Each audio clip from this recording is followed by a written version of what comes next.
며칠 전 전화 한 통을 받았습니다. 경기도 성남에 사시는 70세 김영자 여사님께서 이런 말씀을 하셨어요. 집에 현금이 좀 있는데요.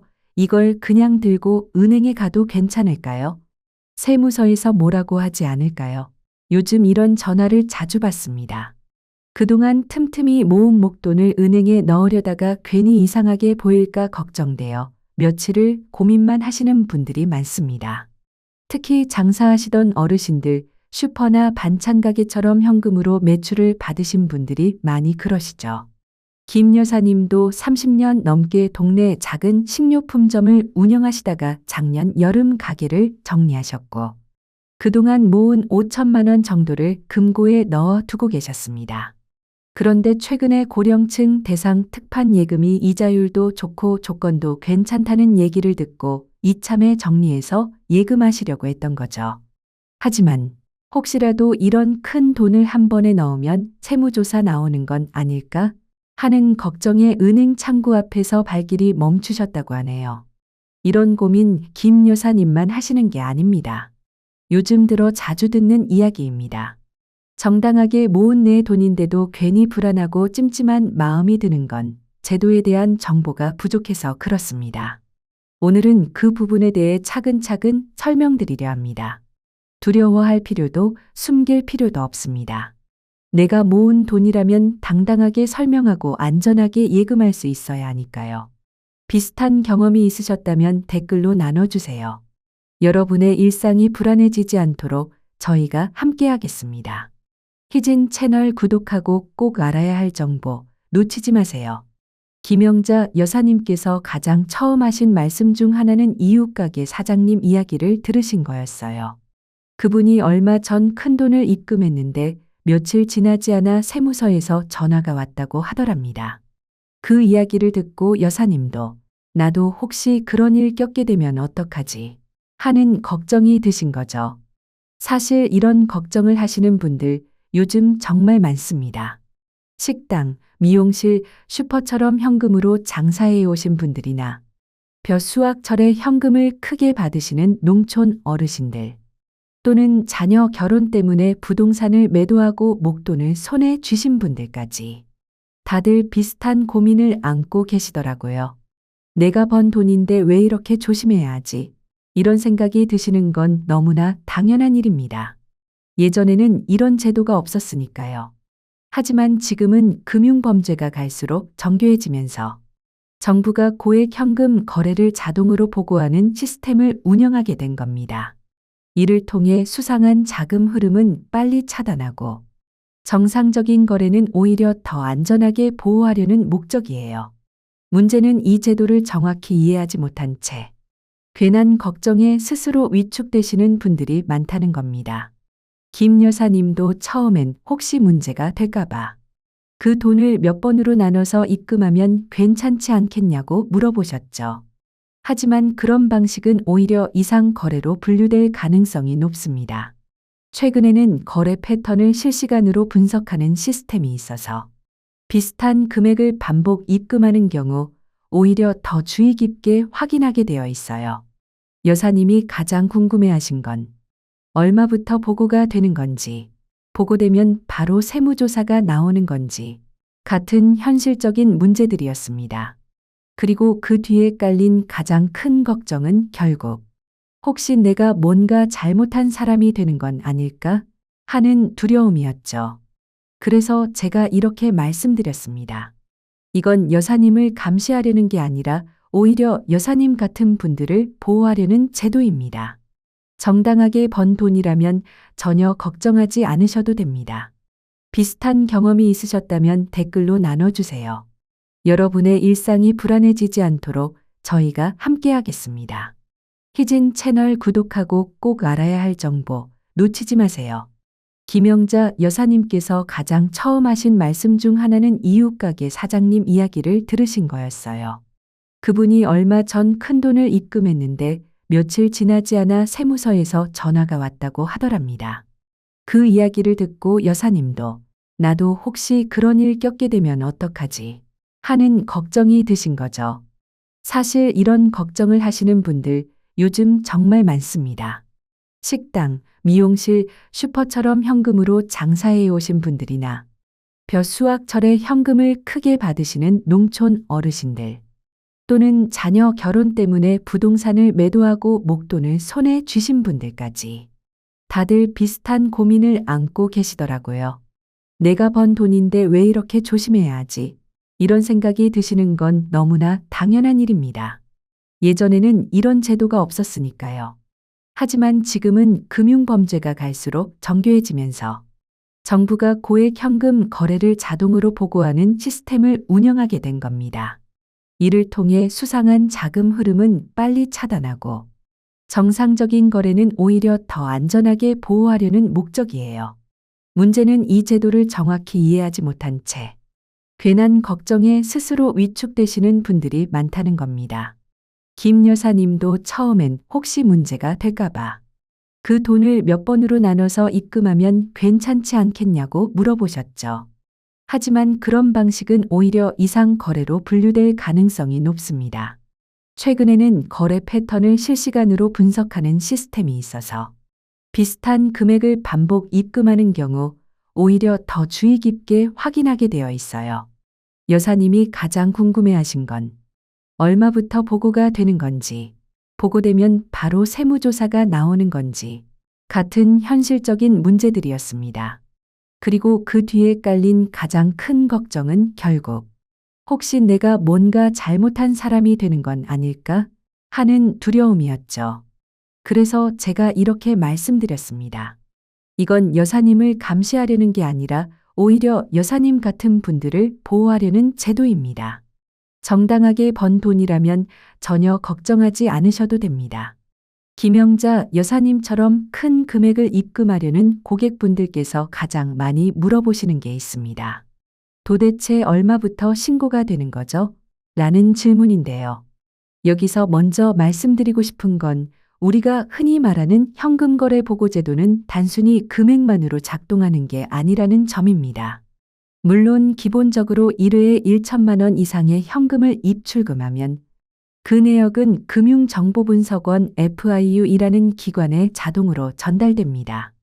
이건 고객님을 의심해서가 아니라 모든 금융기관이 의무적으로 하는 절차입니다. 하지만 많은 분들이 오해하시는 부분이 있어요. 그 기준이 딱 1천만 원으로 고정되어 있다고 생각하시는데 실제로는 그렇지 않습니다. 예를 들어 어떤 분이 900만 원씩 며칠에 걸쳐 반복적으로 입금하신다면 그 거래도 시스템에서는 하나의 흐름으로 인식돼서 주의 깊게 살펴보게 됩니다. 요즘 금융기관들은 거래 패턴을 자동으로 분석하는 시스템을 활용하고 있어서 의도적으로 금액을 나눠 입금하는 분할 입금은 오히려 더 주목을 받게 될 수 있습니다. 실제로 제가 상담했던 분 중에 70세 박만수 어르신이 계셨어요. 아파트를 팔고 난 후 혹시라도 바로 큰 돈을 넣으면 문제가 될까 걱정돼요. 950만 원씩 10번 나눠서 입금하셨거든요. 그런데 그 방식이 오히려 비정상적인 패턴으로 판단되어 추가 확인 절차가 들어갔습니다.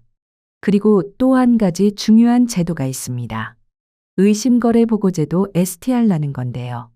이건 금액과 상관없이 고객님의 평소 거래 패턴과 크게 다른 행동이 나타나면 은행 직원이 내부 지침에 따라 확인 후 FIU에 보고하게 되는 절차입니다. 예를 들어 평소에는 생활비만 간단히 거래하시던 어르신이 갑자기 수천만 원을 입금하신다면 그 이유를 먼저 확인드리는 것이 저희의 의무이기도 합니다. 이런 설명을 들으시고 김 여사님도 처음엔 놀라셨어요. 그럼 제가 뭔가 잘못한 사람으로 보이는 건가요? 하고 물으시더군요. 하지만 전혀 그렇지 않습니다. 이 모든 제도는 사실 선량한 분들을 보호하기 위한 장치입니다. 요즘 보이스피싱, 투자 사기, 위장 대출처럼 다양한 금융 범죄가 늘고 있잖아요. 이런 범죄 대부분이 현금을 이용해서 자금을 움직이다 보니 정상적인 거래를 안전하게 보호하기 위한 필터 역할을 하는 거예요. 보고가 됐다고 해서 곧바로 세무조사가 나오거나 문제가 생기는 건 아닙니다. 단순히 이런 거래가 있었습니다. 라고 기록만 되는 것이고 의심 정황이 명확하게 드러나지 않으면 별도의 조치는 없습니다. 보고된다는 건 단순히 거래 내역이 기록된다는 뜻입니다. 이 기록이 곧바로 조사나 제재로 이어지는 건 절대 아닙니다.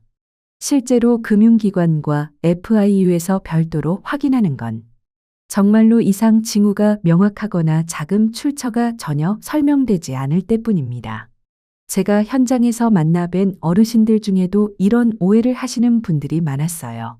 그런데 실제로 문제되는 경우는 매우 드뭅니다. 대부분은 사업하면서 발생한 수입이나 부동산 매각 대금, 혹은 수십 년간 현금으로 차곡차곡 모아오신 자금이죠. 이런 경우에는 딱 한 가지만 하시면 됩니다. 출처를 설명할 수 있는 서류를 미리 챙겨두시는 거예요. 폐업 신고서, 세금 신고서, 임대차 계약서, 매출 장부 등 그 돈이 어떻게 생긴 것인지 보여줄 수 있는 자료만 준비하시면 절대 문제될 일이 없습니다. 김영자 여사님도 처음엔 그런 서류가 있는지도 모르셨고 어디서부터 시작해야 할지도 막막하셨대요. 그래서 괜히 걱정만 더 커졌던 거죠. 사실 이런 경우는 흔합니다. 현금으로 장사만 해오신 분들이 많다 보니 은행 업무나 서류 준비에 익숙하지 않으셔서 괜히 더 어렵고 복잡하게 느껴지시죠. 하지만 생각보다 간단합니다. 가장 중요한 건 정직한 설명입니다. 이 돈은 어디서 나왔고 왜 지금 예금하려는 건지 이걸 솔직하게 말씀만 해주시면 은행에서는 필요한 조치를 도와드릴 수 있습니다. 혹시라도 숨기거나 돌려 말하려 하시면 오히려 더 복잡해질 수 있어요. 그냥 있는 그대로 말씀해 주세요. 그러면 아무 문제 없이 진행됩니다. 그리고 한 가지 더 말씀드리고 싶은 게 있어요. 이런 시스템이 있다는 걸 미리 알고 준비하시면 불필요한 걱정 없이 당당하게 금융 거래를 하실 수 있다는 겁니다. 그럼 김 여사님은 어떻게 하셨을까요? 처음에는 정말 당황하셨어요. 집에 돌아가셔서 며칠 동안 잠도 제대로 못 주무셨다고 하셨어요. 혹시 내가 뭔가 잘못한 건 아닐까 하는 불안감에 괜히 자책도 하셨고요. 하지만 김 여사님은 포기하지 않으셨어요. 동네 주민센터에서 운영하는 고령층 금융상담 교육 프로그램에 참여하시기 시작하셨어요. 처음엔 내 나이에 이런 걸 배울 수 있을까 하고 망설이셨지만 막상 가보니 여사님처럼 목돈 입금 문제로 고민하는 분들이 참 많았다고 해요. 그 자리에서 강사님께서 해주신 말씀이 여사님께는 정말 큰 깨달음이 되었다고 하시더라고요. 숨기지 마시고 당당하게 설명하세요. 정당한 돈이라면 증명하는데 전혀 어려울 게 없습니다. 그 이후 여사님은 차근차근 서류를 준비하셨습니다. 폐업신고서, 최근 5년간 세금신고 내역, 가게 임대차 계약서, 손으로 적어두신 매출 정리 노트까지 그동안 정직하게 살아오신 흔적들이 다 서류로 남아 있었습니다. 그리고 드디어 여사님께서 다시 저희 은행을 찾으셨습니다. 이번엔 예전과 달랐습니다. 당당하게 말씀하시더군요. 30년 장사해서 모은 제 돈입니다. 여기 관련 서류 다 갖고 왔어요. 그러면서 정리해 오신 자료들을 하나하나 꺼내 보이셨습니다. 그 순간 저도 참 마음이 뭉클했습니다. 처음 뵀을 땐 긴장하시고 목소리도 작으셨던 김영자 여사님이 이제는 서류까지 꼼꼼히 준비해서 또렷한 목소리로 설명하시니까요. 당연히 입금 절차도 아무 문제 없이 마무리되었고 별도로 확인 전화가 오거나 세무서에서 연락 오는 일도 없었습니다. 그런데 정말 인상 깊었던 건 그 다음부터였습니다. 이번 경험을 계기로 여사님은 돈을 다루는 방식 자체를 완전히 바꾸셨거든요. 예전엔 현금을 금고에 넣어두는 것이 제일 안전하다고 생각하셨지만 이제는 투명한 거래가 곧 나를 지키는 길이구나 하고 느끼셨다고 해요. 그래서 여사님이 스스로 실천하기 시작한 새로운 습관들이 몇 가지 있습니다. 첫 번째는 큰돈을 현금으로 오래 보관하지 않는 것. 이제는 목돈이 생기면 바로바로 은행에 입금하신다고 하더라고요. 두 번째는 서류 정리를 생활화하는 것. 매출 기록, 임대 계약서, 세금 신고 내역 등을 정리해서 언제든지 꺼내 볼 수 있도록 파일에 정리해 두셨습니다. 세 번째는 자녀 명의로 돈을 옮기지 않는 것. 예전에는 아들 명의 통장에 돈을 넣어둘까 고민도 하셨지만 금융 교육을 받은 이후에는 그런 생각을 완전히 접으셨다고 해요.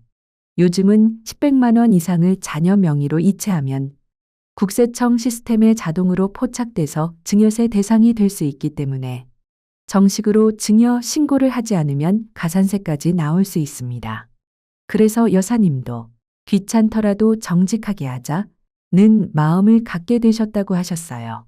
그리고 여사님이 가장 적극적으로 실천하신 게 하나 더 있습니다. 바로 계좌이체와 카드 결제를 생활화하신 것입니다. 예전에는 모든 거래를 현금으로 하셨지만 이제는 될 수 있으면 계좌이체를 통해 거래를 하신다고 해요. 계좌이체는 모든 내역이 자동으로 기록되니까 나중에 설명할 일 있어도 걱정 없더라고요. 이렇게 말씀하시는데 참 대견하셨습니다. 그리고 몇 달 뒤 정말 중요한 순간이 찾아왔습니다. 바로 세무서에서 연락이 온 겁니다. 이전 같았으면 깜짝 놀라서 불안에 휩싸이셨겠지만 이번에는 아주 침착하게 대응하셨어요. 네, 알고 있습니다. 언제 방문하면 될까요? 이렇게 말하면서 필요한 서류들을 미리 다 챙기셨습니다. 폐업신고서, 세금신고 내역, 임대차 계약서, 매출 내역까지 정리된 파일 그대로 들고 가신 거죠. 세무서 담당자 분께서도 이렇게 말씀하셨답니다. 이렇게 깔끔하게 서류를 준비해 오신 분은 처음 봅니다. 결국 방문은 30분도 안 되어 마무리되었고 문제 없습니다. 정상적인 사업 소득이 확인됩니다. 라는 말까지 들으셨답니다. 그날 이후 여사님이 제게 하신 말씀이 아직도 기억에 남습니다. 무서워서 못했던 거였지 알고 나니까 하나도 안 무섭더라고요. 정보가 나를 지키는 거라는 걸 이번에 확실히 알게 됐어요. 지금의 김영자 여사님은 처음 만났을 때와는 정말 다른 분이 되셨습니다. 얼마 전 은행에 다시 오셔서 이런 말씀을 해주셨어요. 김영자 여사님께서 은행에 다시 오셔서 하신 말씀이 아직도 생생합니다. 예전엔 누가 날 감시하는 것 같아 마음이 불편했는데 이젠 이런 시스템이 있어서 오히려 안심이 돼요. 정말 놀라운 변화였죠. 여사님은 지금은 이 금융 거래 모니터링 시스템을 자신을 지켜주는 방패막이라고 표현하십니다. 정당한 돈을 가진 사람은 언제든 당당할 수 있어요. 이런 제도가 있으니까 불법적인 돈은 어디로도 움직일 수 없잖아요. 이렇게 이야기하시는데 정말 현실적이면서도 든든한 말씀이었습니다.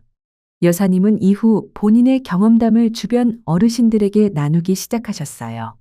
특히 장사를 오래 하신 분들이나 부동산 매매를 앞두고 목돈 입금을 고민하는 분들에게 괜찮으니 미리 서류만 챙겨두세요. 하고 구체적인 조언을 해주셨죠. 그런데 그 이야기가 동네에 퍼지면서 정말 특별한 일이 생겼습니다. 비슷한 고민을 하던 어르신들이 하나둘씩 김 여사님을 찾아오기 시작한 겁니다. 그중 한 분이 바로 박정길 어르신이셨습니다. 올해 73세이신 박 어르신은 40년 넘게 철물점을 운영해 오셨는데 최근 건강이 나빠지셔서 가게 문을 닫게 되셨다고 해요. 문제는 그동안 따로따로 모아두신 현금이 무려 8천만 원에 달했다는 겁니다.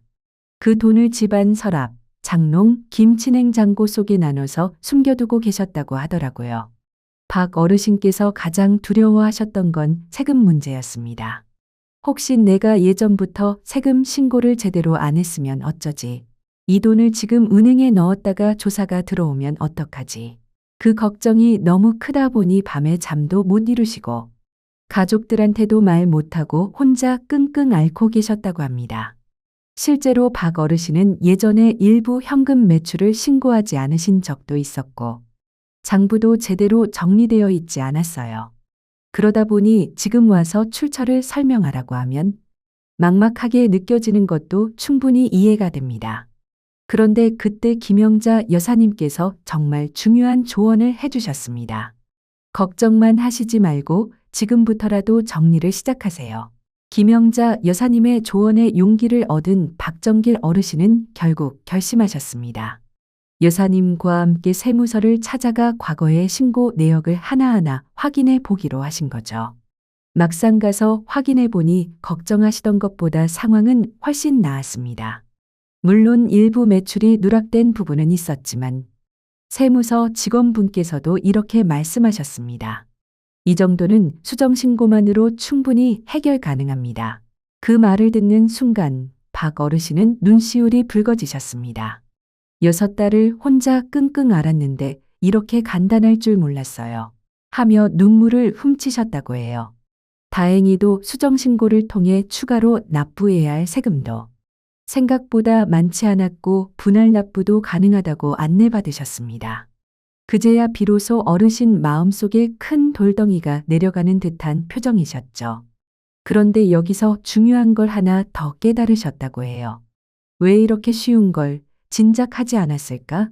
6달 동안 혼자 고민하고 밤에 잠도 못 이루고 스트레스 때문에 혈압까지 오르셨다고 하시더라고요. 가족들도 할아버지가 예민해지고 짜증이 많아지니까 무슨 일이 있는지 몰라 걱정을 많이 하셨다고 합니다. 그때 김 여사님이 또 하나 중요한 말씀을 해주셨습니다. 이런 건 혼자 끙끙 앓는다고 해결되지 않아요. 가족이 함께 나서야 해요. 알고 보니 박 어르신의 아드님이 회계사셨더라고요. 처음부터 아들과 상의하셨다면 훨씬 더 쉽게 빠르게 해결할 수 있었던 일이었던 거죠. 이 일을 계기로 박 어르신 댁에서는 가족 재정회의를 시작하셨습니다. 한 달에 한 번씩 온 가족이 모여 어르신 두 분의 재정 상황을 함께 점검하고 단순한 돈 이야기가 아니라 건강 상태나 앞으로의 생활 계획까지 함께 이야기하는 자리를 마련하신 거예요. 그날 이후 가족들과의 대화가 훨씬 편해졌어요. 마음속에 있던 걱정을 털어놓고 나니까 혼자가 아니라는 게 느껴졌어요. 이렇게 말씀하시는 박 어르신의 표정은 이전과는 사뭇 달라 보이셨습니다. 가장 인상 깊었던 변화는 박정길 어르신께서 온라인 뱅킹을 직접 배우기 시작하셨다는 점이었습니다. 처음엔 내 나이에 이런 걸 배울 수 있을까? 걱정도 하셨지만 손자가 옆에서 천천히 알려주니까 생각보다 훨씬 쉽게 익히셨다고 해요. 온라인 뱅킹을 사용해 보시고 어르신께서 가장 크게 느낀 건 바로 거래의 투명성이었습니다. 모든 입출금 내역이 자동으로 기록되고 언제든지 확인할 수 있으니까 오히려 마음이 더 편해지셨다고 합니다. 예전에는 현금으로 주고받을 땐 이게 제대로 된 건가 하는 불안감이 있었는데 지금은 그런 걱정을 전혀 하지 않으신다고 하셨어요. 그리고 또 하나 박 어르신께서 새롭게 실천하시는 게 있습니다. 병원비와 약값도 반드시 카드로 결제하시는 거예요. 예전에는 항상 현금으로 병원비를 내셨는데 이제는 카드 결제를 통해 의료비 소득 공제까지 자동으로 챙기고 계십니다. 작은 차이 같지만 1년치 쌓이면 꽤 큰 절세 효과가 되더라고요. 이렇게 말씀하시는데 정말 실감나는 변화죠. 여기에 더해 어르신은 최근 가계부쓰기 습관도 들이셨습니다. 손자가 추천해준 스마트폰 앱을 이용해서 수입과 지출을 카테고리별로 정리하고 계신데요. 직관적이라서 연세가 있으셔도 어렵지 않다고 하세요. 어디에 돈이 얼마나 나갔는지 한눈에 보이니까 불필요한 지출도 줄이게 되고 본인 스스로 통제감도 생기셨다고 합니다. 이런 일련의 변화를 보면서 가족들이 가장 놀란 건 박 어르신의 태도 자체가 바뀌셨다는 점이었습니다. 예전에는 돈 이야기가 나오면 움츠러들고 말씀이 적으셨는데 이젠 오히려 먼저 이건 이렇게 하는 게 좋아 하시며 조언도 해주십니다.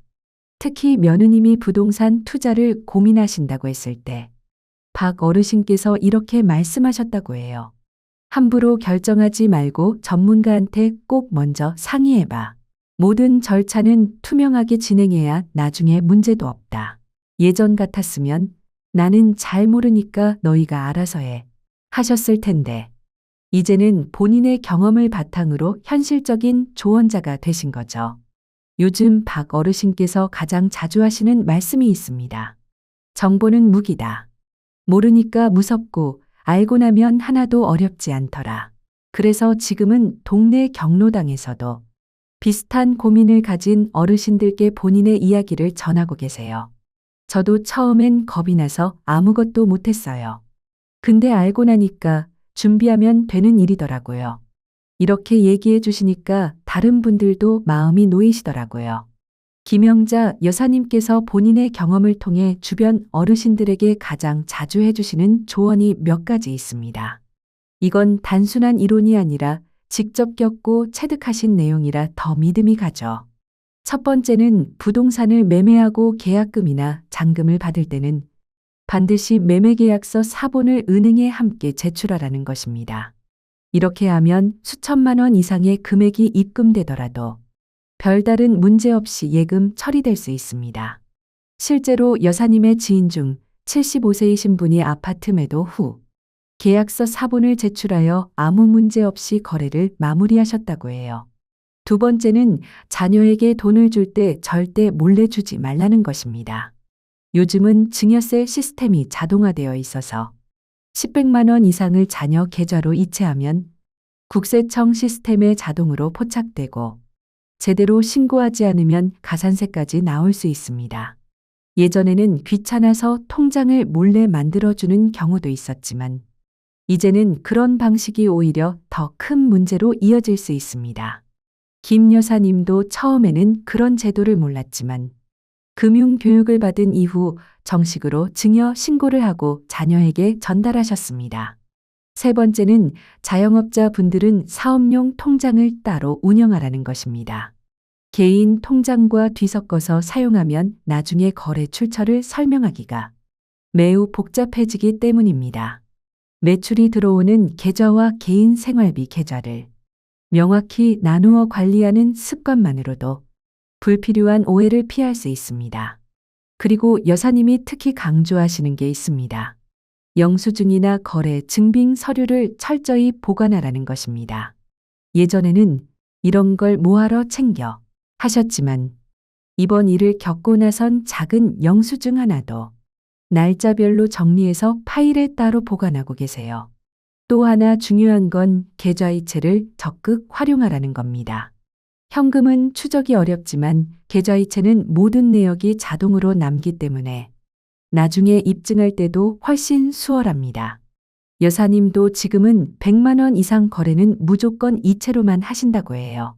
제가 35년간 금융 현장에서 고객님들을 뵈면서 느낀 건 이런 제도 자체를 두려워하시는 분들이 많다는 겁니다. 하지만 실제로 문제되는 경우는 정말 드뭅니다. 대부분은 김 여사님처럼 정직하게 장사하고 살아오신 분들입니다. 그런 분들이 괜히 걱정만 많아져서 스트레스 받는 걸 보면 정말 안타깝죠. 그래서 저는 항상 고객님들께 이렇게 말씀드립니다. 두려워하지 마시고 준비하세요. 이 시스템은 당신을 감시하려는 것이 아니라 보호하려는 장치입니다. 미리 알고 대비하시면 훨씬 더 안전하고 떳떳하게 금융 거래를 하실 수 있습니다. 특히 요즘 보이스피싱이나 금융 사기 수법이 워낙 정교하다 보니 이런 시스템은 오히려 우리를 지켜주는 방패막이가 되는 셈입니다. 실제로 김 여사님도 그러셨어요. 이젠 사기꾼들이 이런 시스템 때문에 더 이상 우리 같은 사람들한텐 쉽게 접근 못하겠네요. 마지막으로 꼭 당부드리고 싶은 말씀이 있습니다. 혹시 지금 집에 현금을 많이 가지고 계시거나 조만간 큰돈이 오갈 거래를 앞두고 계시다면 절대 미루지 마시고 지금부터라도 준비하세요. 어려운 게 아닙니다. 그냥 정당한 돈이라는 걸 설명할 수 있는 서류 몇 가지만 미리 정리해 두시면 됩니다. 그리고 모르는 게 있으시면 언제든지 가까운 은행이나 주민센터 금융상담 창구에 문의하세요. 저희 같은 금융인들의 일은 고객님들이 안전하고 편리하게 거래할 수 있도록 돕는 것입니다. 혼자 끙끙 앓지 마시고 도움을 요청하세요. 김영자 여사님처럼 여러분도 충분히 당당하고 지혜롭게 금융생활 하실 수 있습니다. 정보는 힘이고 준비는 자신감입니다. 지금 이 이야기가 여러분께 도움이 되었다면 좋아요와 구독으로 채널을 응원해 주세요. 이 콘텐츠는 더 많은 분들이 꼭 알아야 할 복지 정보와 실제 사례를 전하기 위해 제작되었습니다. 여러분의 구독과 좋아요는 정확한 정보가 필요한 분들께 전달되는데 큰 힘이 됩니다. 앞으로도 신뢰할 수 있는 정보로 찾아뵙겠습니다. 시청해 주셔서 감사합니다.